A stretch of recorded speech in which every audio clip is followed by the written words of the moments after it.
Man ana man ana man ana laulakum kaifa ma hubbukum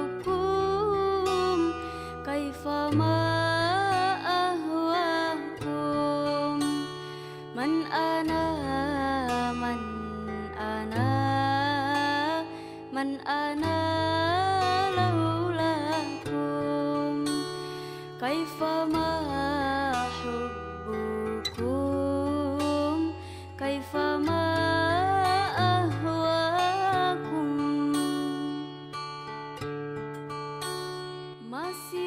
walamma balagha asyuddahu tumudi waqalatum ra'ati fir'auna qurratu li fabasurat disebut ini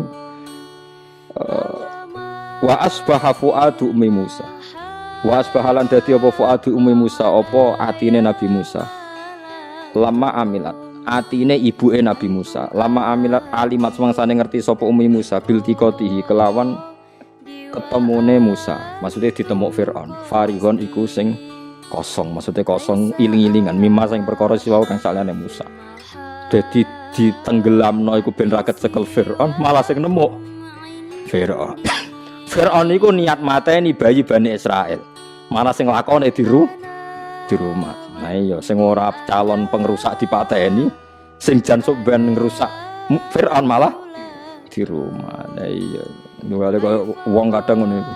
Sing bojo maslahat dipekat, sing dadi bencana malah dikawin. Pancen nasib elek. Mergawe sing mestine barokah ditinggalno, sing spekulasi mari bangkrut dilakoni ya pancen bakat melarat ngono iku wis ora kena di ya setara ngono iku. Wis bakat berarti bakat apa? Ya bakat melarat sekarang terus ngono wis bakat. Ini sedene kelakuan mukhaffafatun minasaki lawas muati isime ini mahdhufun den buang. Ai inna tegese sak temene Ummi Musa iku kadat meh sapa Ummi Musa la tubti. Iku yektine ngetokno sapa Ummi Musa bihi kelawan Musa. Ai bi anau tegese kelan sak temene Musa iku ibnuha iku anake dekne. Dadi meh dekne ngaku niku anak kula lawala arbatna umpama ora ngunci ingsun ala qalbiha. Ing atase atine atine sinten Ummi Musa bisa priklan sabar. Sakan nahu tegese nanangno ingsun hu ing fuada hu ing qalbiha nggih hu ing qalbiha hu ing niku lho ala qalbiha niku. Atine tak tenangno litaku supaya ana sapa Ummi Musa iku minal mukminina setengah sangsing wong mukmin ilmu sedikina tegese wong sing bener kabeh biwakdillahi kelan janjine Allah. Wa jawabu laula tijabe laula iku dalan nunjukna ali ngatasi jawab apa ma perkara qoblau kang sedurunge laula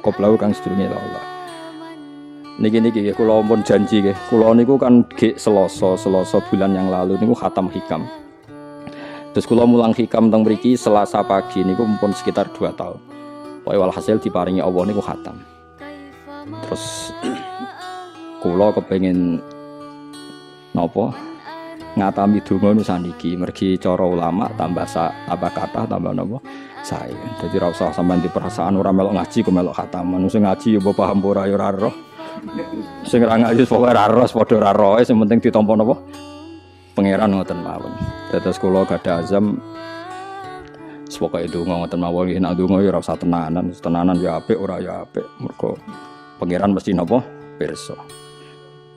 Jadi tenanan itu ikhlase nek ndonga ora usah tenanan sing tenanan apa. Mergi cara hikam niku termasuk ngeten. Hikam niku yang ngarang hikam niku jenenge Ibnu Athaillah As-Sakandari. Ini muridé Abdul Abbas Al-Mursi. Abdul Abbas Al-Mursi niku muridé Abdul Hasan napa Asyadzili. Kula niku sinau hikam mulai riyen mumpun bertahun-tahun sampai sekarang. Tiap badhe tilem sering maos hikam. Jadi hikam termasuk madzhab ngeten, tapi aja nut kados tiyang sing ora tau mlebu masjid ya aja nut iku wali lho. Nah kowe gawe-gawe. Nah kowe nglakoni ngono ben dadi wali wae ora mutu niku mboten alami. Hikam itu kalau berdoa itu sekali.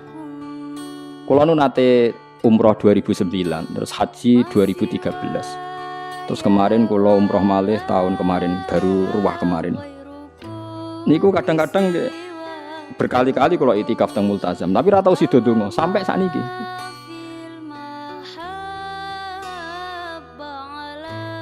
Mergo donga mbok pisan tok, anggere donga neh. Lho pangeran ijek eling kok tak elingno. Mergo hikam termasuk mengingatkan gitu. Kamu kalau doa itu jangan ulang. Karena yunabbahu iku man yajuzu alil ikhfal, yang boleh diingatkan hanya orang yang mungkin lupa. Allah ora bakal lali kok mbok elingno. Dadi kula anggere ning ngarepe multazam pe donga. Lho donga aku wingi pangeran ijek eling. Ya wis ra sida donga. Wah anggere ape dongane, tapi ndak gawe-gawe lho, saya asli, maksudnya asli. Anggere ape dongane. Kan eling kok. Ya wis. Sampai kula nu teng raudhah niku akhirnya mau maca selawat, maca Quran. Angger donga ya seling to Gusti Yesus ngono terus. Dadi yo pancen unik, wong-wong wali ku unik. Aja gawe-gawe lho, tapi aja nut kula cuma pancen hikam adabe ngoten. Wa inna ma yunabba wa amne den elingno sapa man wong ya juzu kang oleh ali ngatasi man apa ali falali. Sing oleh mbok elingno zat sing kemungkinan lah wong ora tau lali kok amen mbok elingno. Wingi mbok omongi, saiki mbok omongi. Lho cara kowe diutang ditagih terus iso eling. Jadi hikam adabe unik. Ya tapi udahnya wali ya tetap napa? Wali wis keliru tetap wali. Nah, ben arah wali ku bener wae tetep ra wali wis ra bakat. Tapi aja gawe-gawe lho, syaratnya napa? Syaratnya aja napa? Gawe-gawe. Iki kula ya sering diprotes itu. Gus, ora tau ora jenengan donga. Jare sapa ora donga? Wingi sedonga. Kok ora donga nah? Jeleng. Kadang kula yang ngerasa dosa tapi piye kadang tengah ati ngoten ya akhire ya ora roh. Pokoke aku anggere pengen donga ya donga, ben ora ya ora. Pas donga ya anut wali, pas ora ya anut wali. Kadang bener. Dadi pas donga ya bener, pas ora ya bener. Tapi itu memang sebagian madzhab beliau. Jadi ini nanti saya bacakan hikam dua kata mutiara terus donga, semuanya donga sampean donga, semuanya donga. Piye-piye kita gadah sanad madhab yang diakui termasuk Thariqah Mu'tabarah selain Naqsyabandiyah, Qadiriyah, napa Sadiliyah. Lah Sadiliyah itu nggih hikam niku meneh mergo hikam sing aran Abdul Abbas Al-Mursi murid Abil Hasan napa Asy-Syadzili. Sehingga orang tahu madhab Sadiliyah ya lewat kitab napa hikam. Makanya kitab-kitab apa saja generasi setelah beliau itu gak bisa lepas dari kitab napa hikam. Sampai darani hikam atau iya. Ini madhabe napa atau iya. Mergo atau iya iku maknane sing arangu napa Ibnu Athaillah disebut hikam Athaillah. Itu beliau sebetulnya ya ada orang alim yang butuh mikir jelimet nggih mboten. Ya wong waras wonten mawon. Misalnya orang waras begini, pancen wong waras itu beda mek waras pancen. Misalnya gini, saya ngambil uangnya Mustafa tanpa pamit boleh ndak? Ndak boleh kan? Terus beliau membuat makalah gini, kula aja apal. Mana aka antat da'iyya mimma lil makhlukin. Allah itu mencegah kamu, melarang kamu mengklaim barang yang tidak milik kamu, padahal sama-sama miliknya makhluk. Misalnya Mustafa punya mobil, aku milik saya boleh ndak? Boleh ndak sama siapa saya? Ndak boleh kan? Mustafa punya rumah, aku milik saya boleh ndak? Ndak boleh. Kalau mengaku miliknya orang sama-sama makhluk saja tidak boleh, apalagi kamu ngaku-ngaku hal yang milik Allah. Misalnya sifat menentukan nasib itu milik siapa? Allah. Menentukan su'ul khotimah atau husnul khotimah itu milik siapa? Kamu tidak boleh. Misalnya gedeng orang, wong ngono iku mesti su'ul khotimah. Lho sing nentukan itu milik Allah. Wong ngaku barange wong ora oleh apa meneh ngaku sing hake Allah Subhanahu wa taala. Jadi sebetulnya nak ngendikan ya normal saja. Artinya ijtihad itu kan normal, tidak perlu orang pinter banget. Tapi sing roh itu wong waras ngono maksudnya. Setelah dijelaskan kan masuk akal. Kayak tadi, ndonga kok terus koyo sing mbok omongi wingi lali, urung lali kok mbok elingno meneh. Kan masuk akal.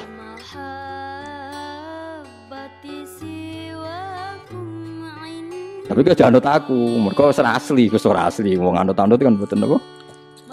Dadi ini kula waca kalih mawon nggih kenangan kula ben dadi nggih kenangan kula napa makalah sanggeng napa hikam ya. Nggih kula waca Arabe mawon napa Bismillahirrahmanirrahim. Kalau nak maca malah bingung, biasa hafalan malah maca. Jadi piyambake ngendikan mana aka antatta iya male salaka min malil makhlukin afayubihu laka antatta iya wasfahu wa rabbul alamin. Di Allah nglarang jenengan mengaku barang yang miliknya orang lain, apalagi ngaku-ngaku hak sing milike Allah Subhanahu wa taala. Sehingga kita ndak boleh misalnya maksudno tiyang wong iku mesti celaka, nyelakano orang itu hak sinten? Hak ya Allah. Kowe ora usah GR sok ben mesti bener, iso wae saiki bener sok ben salah. Kamu juga enggak usah merasa salah, iso wae saiki kira saleh sok ben saleh. Ya sudah, itu hak ya Allah, sudah ndak gitu. Terus ngendikane beliau ini Ilahi kullama akhrosoni lu'mi antokoni karomuka. Gusti, ketika saya didiamkan oleh kesalahan-kesalahan saya, antokoni karomuka, maka saya digerakkan oleh sifat lomane jenengan. Itu perasaannya hikam. Misalnya sampean ngerasa desamu akeh terus rawani donga, ngerasa salahmu akeh terus ngerasa ora ahli swarga. Niku jare hikam, Gusti kula nak eling salah kula kok ora pantes mlebu swarga. Tapi nak eling lomane jenengan nggih pantes mawon. Lha iku dindut wong ngono niku wis dindut. Dina eling dosamu sampean akeh kan gak pantes mlebu swarga. Tapi nak eling jembare rahmate Allah nggih pantes mawon. Jenenge ilahi kullama akhrosoni lumi antokoni karomuka. Wa kullama ayasatni ausofi atma'atni minnatuka. Ketika saya putus asa karena sifat-sifat saya yang buruk, maka saya akan digerakkan lagi punya harapan karena saking melimpahnya nikmate jenengan to peparinge jenengan. Terus beliau disarah-sarah dicontohkan. Saat Umar masih kafir itu pernah gak minta jadi muslim kan enggak, tapi ketika Allah menghendaki dia jadi muslim maka jadilah Umar seorang yang muslim. Jadi orang tanpa keinginan pun kalau Allah menghendaki baik ditarik yang menjadi baik. Artinya kamu jangan percaya wong aku apik dadi wong apik piye, wong aku ngene. Wong sing ora tau niat apik wae iso diapikno pangeran kados sinten Sayyidina Umar. Sunan Kalijaga ketika nggarong ning gone Sunan Bonang niate ya untuk emas. Niate wae elek, tapi ketika Allah ngersakno dadi apik ada takdir yang memandu dia jadi apik, bahkan dadi wali.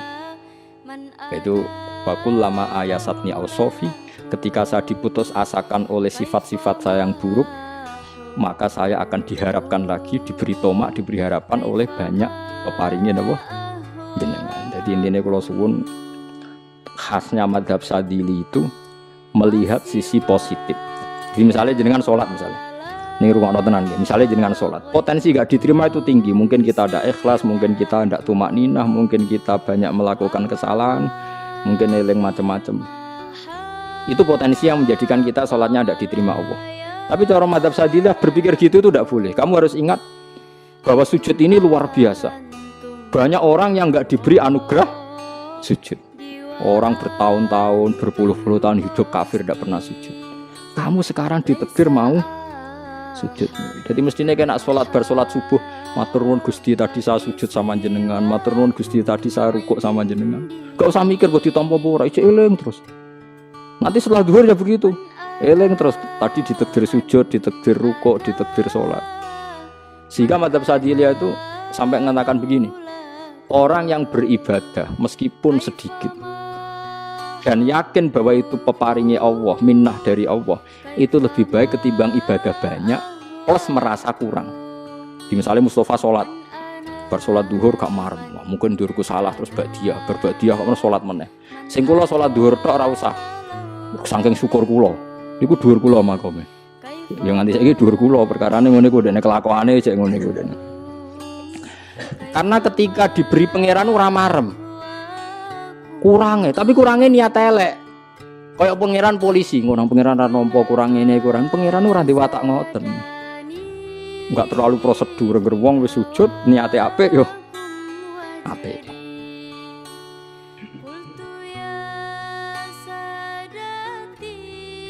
Ya mulane kula nate debat mbek jenengan kula kan bolak-balik cerita.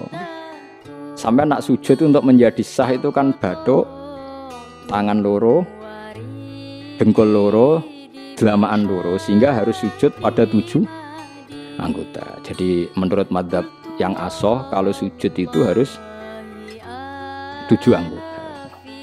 Tapi ada ulama yang mengatakan cukup bathuk tok ambek sikil. Angger wis ngene jenenge sujud. Alasannya ulama iki masuk akal. Saiki nek diwalik. Ana Zaid yang muslim. Bathuke ditemplekno bumi niat sujud ning berhala. Hukume kafir ta ora? Enggak jawab ya, kafir kan?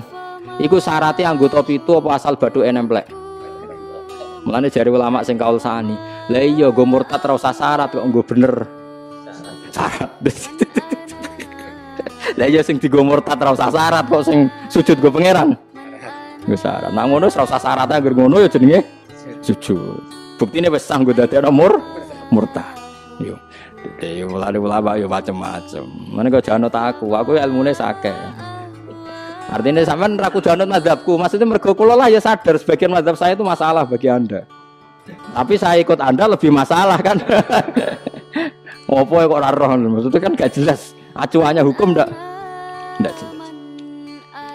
Ya karena tadi kamu sekolah di Australia ada Amerika, wong kok kancanan wong kafir. Tapi barokahnya anak-anak yang sekolah di sana, yang kerja di sana, akhirnya di Amerika ada masjid. Di Australia itu barokahnya mahasiswa, pekerja, orang kedonyan macam. Sekarang orang kedonyan di Taiwan, di Korea bikin komunitas masjid. Ya, akhirnya di bumi Allah di sana ada yang sujud. Ya itu nyata. Meskipun teori Anda juga nyata, sebagian mungkin katut wedoan ning kono katut macam-macam.